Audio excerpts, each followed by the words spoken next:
For the first time in weeks, Matt Kealy opened the doors to his gastropub in downtown Janesville, Wisconsin, Wednesday night, pouring beers for a dozen of his most loyal customers from the bar's 24 taps.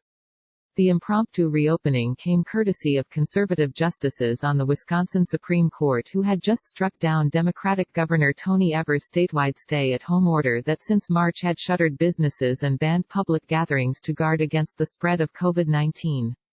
As Kealy chatted with customers a little before midnight, last call came sooner than he planned when local county health officials posted on Facebook that they had issued their own stay-at-home order to replace the state's.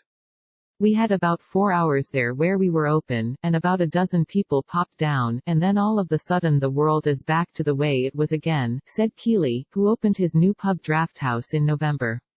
So, we told everyone it was time to go, we left and now we're back to square one again.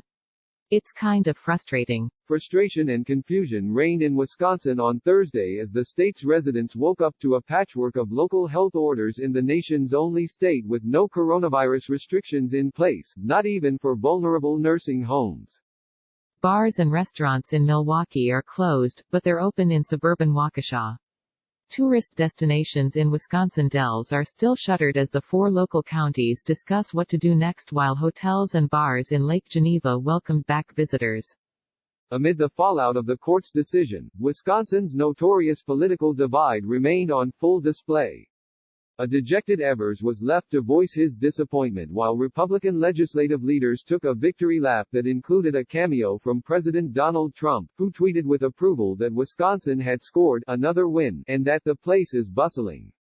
The governor's office can no longer keep our economy closed under a one-size-fits-all statewide order, State Assembly Majority Leader Jim Steineke, R. said in an online video to constituents.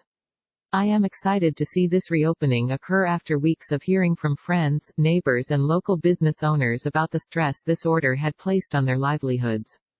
State Assembly Speaker Robin Vos and State Senate Majority Leader Scott Fitzgerald, the 2 GOP leaders who sued the governor's administration, held a phone call with Evers on Thursday morning to discuss possible COVID-19 rules the state might draft to replace the stay-at-home order or to implement should the state's cases surge. The call ended with no agreement to do so. At a conference table in the governor's office in Madison, Evers expressed dread at the likelihood of more COVID-19 cases and deaths, declaring that the Supreme Court may have changed the rules for how we operate, but it sure the heck didn't change how viruses operate. This virus has killed more than 400 of our family members, friends and neighbors, and thousands more across our state are sick, and because of the court's decision, many more people could get sick and overwhelm our hospitals, Evers said, as he urged Wisconsinites to stay home and practice social distancing. Just because Republicans said it can be a free-for-all, that doesn't mean we have to throw good judgment out the window.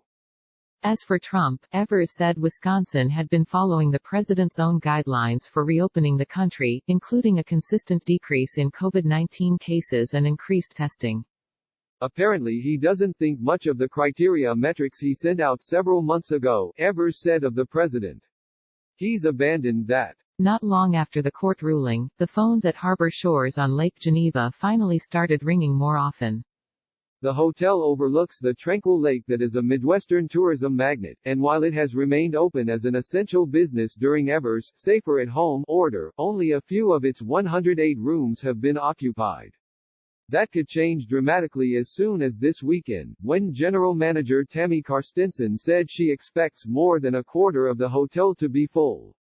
We're so excited to see people and welcome them with traditional Wisconsin smiles, Karstensen said. I'm a hugger. I hug all my guests, that's just how I am. Not doing that is going to be the biggest adjustment for me. Harbor Shores has installed devices in its ventilation system that are meant to kill viruses. It also is letting rooms sit idle for 3 days after a guest checks out before housekeepers clean them to minimize the chances of infection. At the Oak Fire restaurant, operations manager Paul Meckler said he was delaying opening until May 20 to make sure sufficient health and safety measures are in place. The staff is moving tables 6 feet apart, installing hand sanitizer dispensers throughout the property and setting up the host stand outside to minimize a pileup of customers. I think it will be consistently busy, he said. I think you'll have some folks who will want to stay home and some who are itching to get out. Nearby at Papa's Blue Spruce Resort, customers were welcomed back by owner Joan Ward, who called it a scary morning because of the uncertainty about how to reopen. She said she took several safety precautions, including limiting the bar's capacity to 25 people. Ward said she had been planning to open a new restaurant on April 19, just weeks after the stay-at-home restrictions took effect. We got really scared. We had put out quite a bit of money on all our new state-of-the-art restaurant equipment and supplies and, had to come to a complete stop, Ward said, adding that she needed Papa's Blue to reopen, because we were down to our last pennies in our bank account. I didn't know. Do I close my bank account, my business bank account, she said. So it's been rough. The Cornerstone Shop and Gallery reopened Wednesday after some modifications. Owner Karen Bennett said she closed one of the two entrances and stationed a greeter at the other to encourage social distancing and offer $1.50 face masks to customers, though she's not requiring they wear one. The store sells clothing, jewelry and other items patrons might handle, so Bennett said her staff will disinfect items with UV wands after a customer passes through. Clothing someone tries on but doesn't buy will be moved off the floor for 24 hours, or steamed on the spot if another customer wants to buy it without waiting, she said. We have been calling customers and we're getting a pretty good sense that we're ready to live our lives again, Bennett said. We know there will be risks until there's a vaccine, but you can't crawl in a hole and live in fear. The decision to allow businesses to reopen rested with officials in Walworth County, a rural Republican stronghold of former U.S. House Speaker Paul Ryan. Carlo Nevacasi, Deputy Director of Walworth County Health and Human Services, said the agency agreed to let businesses reopen because it was confident they will do what is necessary to operate safely. It's a healthy outlook that they're approaching it cautiously, he said. We're going to put our faith in them. Stephanie Klett, president and CEO of Visit Lake Geneva, said she had no specific economic forecast of how the region might fare this summer, but thought it could do well if people from the Chicago area decide to stay close to home for their vacations rather than get on an airplane. Despite Illinois having higher infection rates than Wisconsin, she said businesses will still be happy to see patrons from the state. We love our land of Lincoln visitors, she said. We can't wait to see their license plates here. The governor was far less enthused when asked about Lake Geneva and other tourist attractions reopening. That is going to be a big deal. We will have people coming from Minnesota and Michigan and Illinois to Wisconsin because we have opened haphazardly and without much thought, Evers said.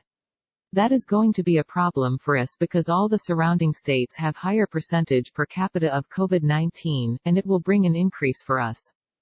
Unlike Walworth, many other counties near the Illinois border issued their own stay-at-home orders, Racine and Rock County, which includes Beloit and Janesville. The city of Milwaukee, all the Milwaukee County suburbs, Dane County, which includes Madison, and Brown County, which includes Green Bay, all issued orders consistent with the restrictions Evers had put in place. And then there's Kenosha County, which issued its own stay-at-home order only to withdraw it late Thursday night. Rock County Administrator Josh Smith said officials there chose to put out a stay-at-home order even though local case numbers were starting to improve as a way to more smoothly transition into the new normal following the Supreme Court's decision. He also noted the county remained among the highest in the state in per capita cases of the virus. At his Janesville gastropub Thursday afternoon, Kealy said he understood why individual counties quickly clamped back down after the Supreme Court ruling. But he said it was obvious to him that the conservative-leaning court would toss out the stay-at-home order, and he wished Rock County would have been prepared with an order that allowed businesses to gradually reopen instead. We're not looking for a handout, we're not looking for a loan to dig ourselves deeper in debt, we've already taken out a second mortgage on our home, we've drained our savings and we took out the bank loan, Kealy said. We're just looking for the opportunity to work hard, get back to work and we think we have a safe manner in which we can do so. Within an hour of the court's decision Wednesday night, social media posts showed patrons jammed shoulder to shoulder in bars from Platteville to Port Washington celebrating with beers. Kealy said he purposefully did not advertise when he reopened and instead welcomed a dozen regulars who had been taking out curbside orders and inquired about coming in. I respect their option to open, because I've lived in their shoes and felt the pain and the struggle of the last few months, seeing employees struggling to get unemployment, and just watching your bank accounts dwindle away, Kealy said of the bars that opened with gusto and no social distancing. It's good to see that people are going to come back out, but it's my job to keep my staff safe. In Kenosha, Sassy B's restaurant fielded phone calls, emails and social media messages from patrons Wednesday night after the court ruling, inquiring if they would reopen. The restaurant chose to stay closed and to continue offering carryout and delivery. We didn't want to be a part of the gray area of opening. We want to make sure everything is safe, manager Kurt Schrader said.